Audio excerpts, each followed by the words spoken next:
This 1980 penny sold for $4,300 and I found it hiding in a $2 bankroll. Imagine that for a second.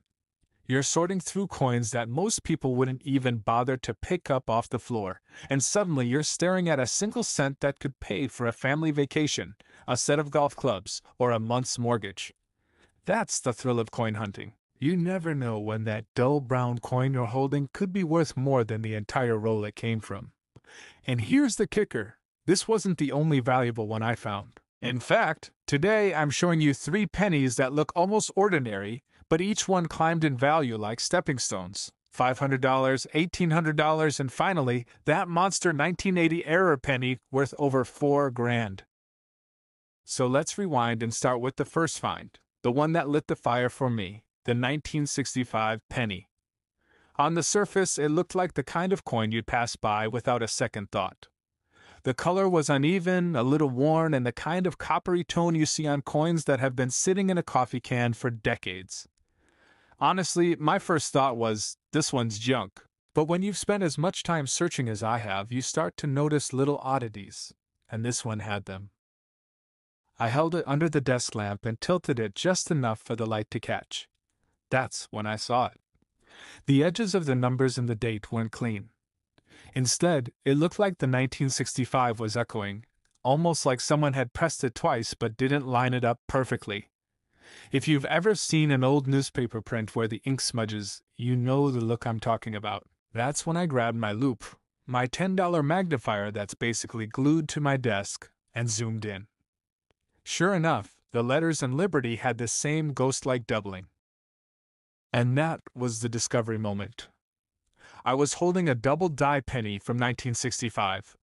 For anyone new to the term, a double die happens when the metal die that stamps the coin is engraved incorrectly, so every coin it produces carries that doubled image.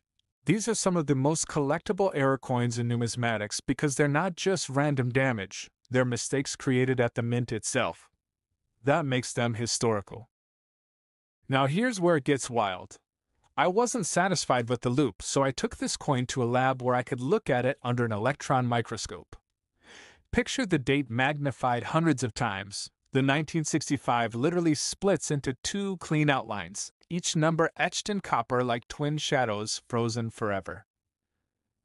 The B in Liberty had a clear second curve beneath it, and that's not something you can fake. That microscopic detail proved beyond any doubt that I had the real deal. But why is a 1965 double die penny valuable? Well, 1965 was a year of transition for the U.S. Mint. They had just removed silver from quarters, dimes, and half dollars, and with millions of Americans hoarding coins, the Mint was under intense pressure to pump out billions of new cents. Quality control slipped. A few double dies slipped through the cracks. Fast forward 60 years later, and very few survived in clean enough shape to catch collector attention. That's why even a circulated one can fetch hundreds. I remember that moment in my kitchen like it happened yesterday. I had my laptop open, hands shaking as I pulled up auction records. And there it was, one just like mine had sold for $520 a few months earlier. My coin had more wear, but the doubling was even stronger. I couldn't breathe for a second. I had literally turned 1 cent into a payday worth $500. And then came the expert's reaction. I brought the penny to a local coin dealer I trust. I placed it on the counter, and he glanced at it like it was just another copper piece. Then he pulled out his loupe, leaned in, and froze. "Well, I'll be," he whispered. He looked at me, then back at the coin, shaking his head.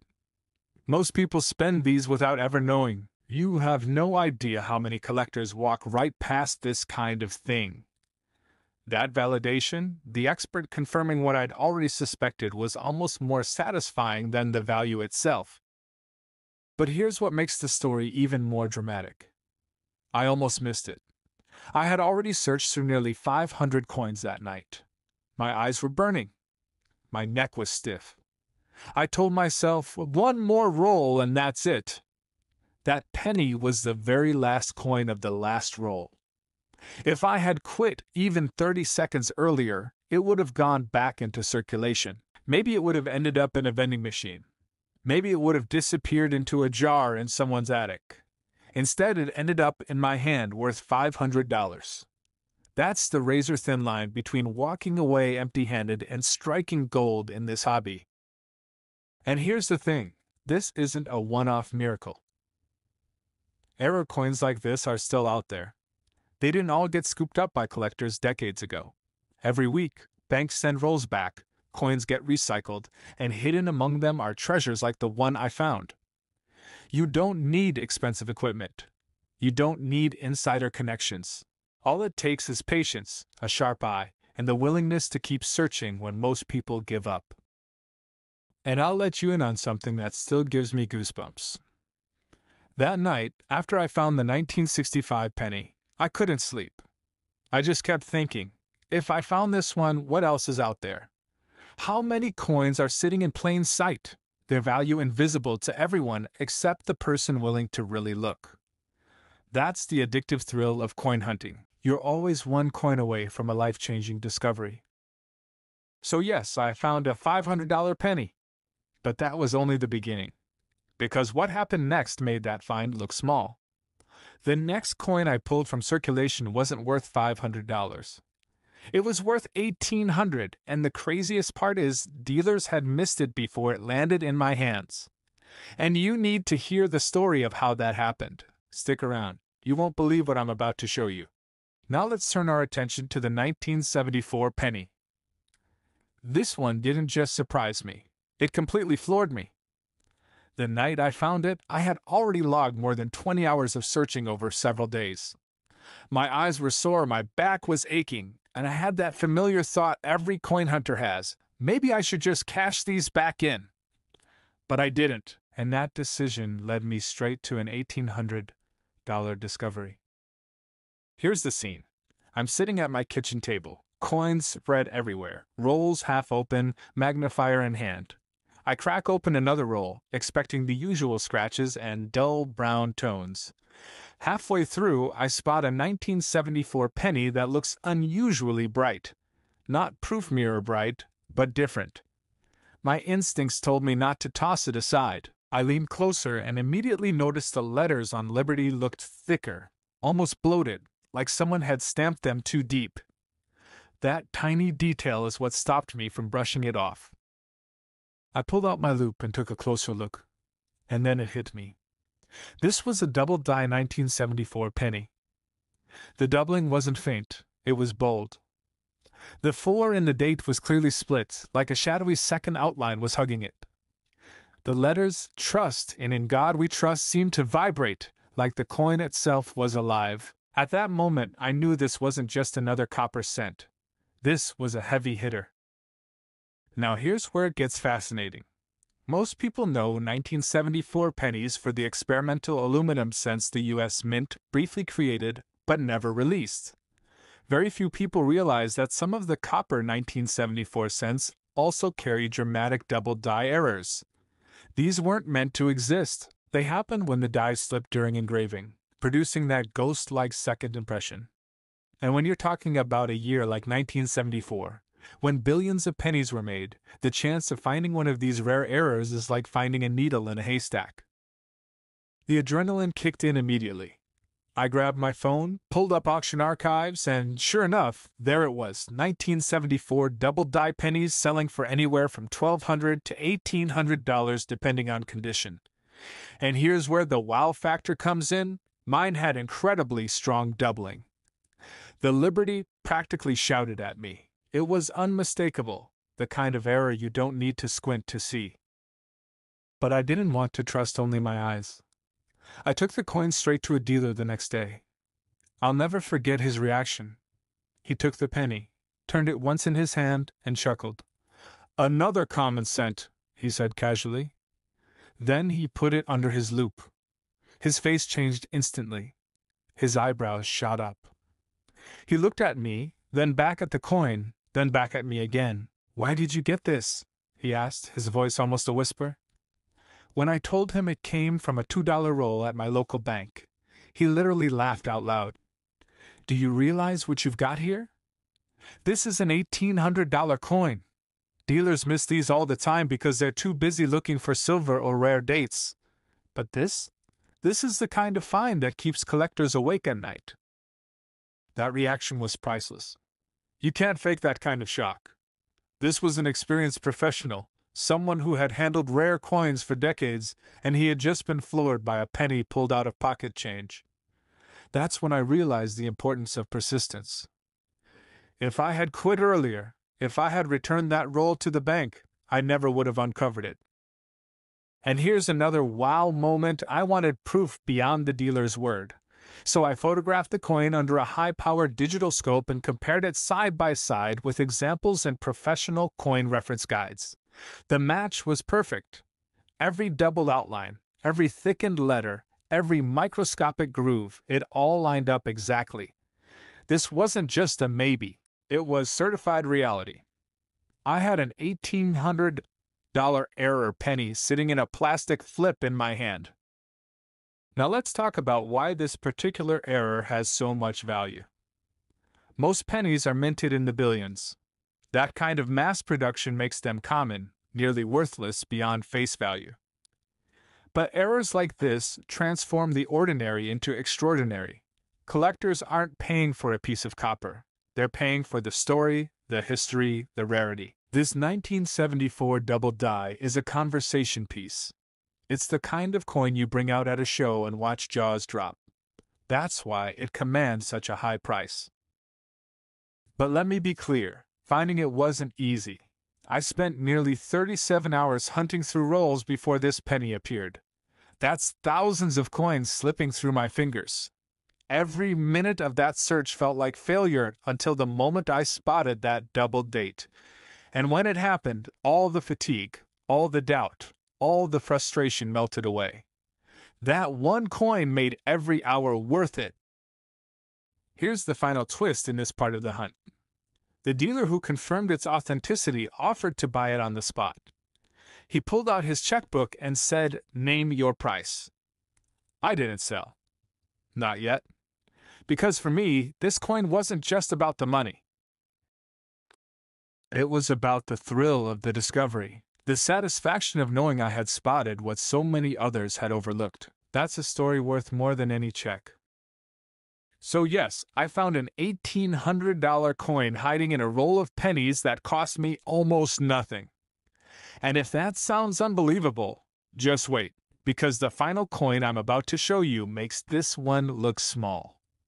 It's so rare, so valuable, that only a handful are even known to exist. And when I held it in my hand, I couldn't believe my eyes. But that's nothing compared to our final coin. Our final featured penny brings us to the 1980 Lincoln cent, and this one is in a league of its own. If the first two finds felt like buried treasure, this last one was the treasure chest with gold spilling out. The story of how I found it still feels unreal, because this wasn't just a lucky break, it was the kind of once-in-a-lifetime discovery that seasoned collectors dream about but almost never experience. It started late one Saturday night. I had already been through more than 20 rolls of pennies, most of them dead ordinary. My living room table was covered in piles, scratched coppers, shiny zincs, a few wheat cents, but nothing earth-shattering. Then I opened a roll that looked like it had been sitting in a bank vault for years. The wrappers were brittle, the ends torn. Halfway through, a 1980 penny caught my eye. At first glance, it looked normal, same copper sheen, same Lincoln bust. But the date looked wrong. I pulled it out, held it up under the light, and my heart skipped a beat. The 1980 looked thick, distorted, like someone had stamped it twice with a slight shift. My hands actually started shaking. I reached for my loupe, brought the coin closer, and there it was, a dramatic double die of verse. The 1 and 9 in the date showed a crisp shadow image. The Liberty was doubled so clearly you didn't even need magnification to see it. And the words, "In God We Trust," doubled so strongly they looked like they were vibrating. That was the discovery moment. Right there at my kitchen table, I realized I was holding a coin that could be worth thousands. But I didn't want to get ahead of myself. I had to be sure. I pulled up auction records, coin forums, and error reference guides. My jaw dropped. Verified examples of the 1980 double-die penny had sold for over $4,000 at auction. $4,300 to be exact. And here I was, holding one I had pulled out of a $2 roll of cents from my local bank. Now, here's where it gets even crazier. The 1980 double die is considered one of the scarcer modern errors, because by this point the U.S. Mint had tightened quality control. Very few slipped through. In fact, experts estimate only a few dozen strong examples exist. That's right, maybe a few dozen out of billions of pennies minted that year. Our final coin is so rare that only a handful are confirmed, and I actually have one sitting in my collection. But don't just take my word for it. I took the coin to an expert grader, and his reaction was unforgettable. He placed it under his scope, paused for what felt like forever, then leaned back with a grin. "You're not going to believe this," he said. "This is one of the strongest examples I've seen in years. Do you realize what you have?" His excitement mirrored mine. He didn't just validate the find, he celebrated it with me. That's the kind of reaction you can't buy. And to add one more wow factor, I photographed the coin under high magnification, and the doubling on the letters looked like parallel highways running side by side. Perfectly clean, perfectly distinct. That's the kind of doubling collectors drool over because it leaves no doubt about authenticity. This wasn't damage. This wasn't machine doubling. This was a true double die, rare, valuable, and hiding in plain sight. So there you have it. From a $500 1965 double die to an $1,800 1974 double die, all the way to the crown jewel, our $4,300 1980 penny. 3 coins, each building in rarity, each pulled from circulation, each a reminder that treasure is still hiding in everyday change. And now I want you to do something. Go grab a jar of coins, grab a magnifier, and start looking. Because the next valuable penny might already be sitting in your kitchen drawer. Comment Coin Hunt below if you're ready to start searching, and let me know what treasures you found in your change. And don't go anywhere, because next week I'm revealing a hunt where I uncovered over $10,000 worth of value in pennies alone. Remember, check your change, because sometimes the smallest coin in your pocket can hold the biggest surprise of your life.